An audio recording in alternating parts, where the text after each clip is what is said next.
അരച്ചാൻ വയറാണല്ലോ എല്ലാവരെയും പ്രശ്നം. പട്ടിണി മാറ്റുക എന്നുള്ളതാണ് ഇവർ കാണുന്ന ഒന്നാമത്തെ പ്രയോറിറ്റി. രണ്ടാമതാണ് എഡ്യൂക്കേഷൻ. ഇവർ കൊടുത്ത പേര് തന്നെ നമ്മൾക്ക് ഫുഡ് ആൻഡ് എഡ്യൂക്കേഷൻ, അതാണ് ഇവർ ഉദ്ദേശിച്ചത്. മാഷാ അല്ലാഹ്. അപ്പോൾ ഇത്തരം ഒരുപാട് ഗ്രാമങ്ങൾ ഇവിടെ ഉണ്ട്. ഇപ്പോൾ ഇവിടെ ഒരു സെൻറ്റർ, ലേണിംഗ് സെൻറ്റർ തുറന്നിട്ടുണ്ട്. ഇതിൻ്റെ തൊട്ട് ബാക്കിൽ ലേണിംഗ് സെൻറ്റർ ഉണ്ട്. ഈ കുട്ടികൾക്ക് എല്ലാ ദിവസവും ഇങ്ങനെ ഫുഡ് കൊടുക്കുന്നുണ്ട്.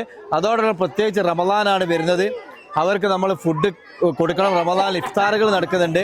അപ്പോൾ അവരെ നമ്മൾ സഹായിക്കേണ്ടത്, നമ്മളെല്ലാവരും, നമ്മൾ ലോകത്തിൻ്റെ എല്ലാ ഭാഗത്തേക്കും നമ്മൾ ഓടുന്നത് നമ്മുടെ വയറിൻ്റെ ആവശ്യമാണല്ലോ മെയിനായിട്ട്. അപ്പോൾ ഈ കുട്ടികളെ സംബന്ധിച്ചിടത്തോളം നമ്മൾ കാണാതെ പോവരുത്.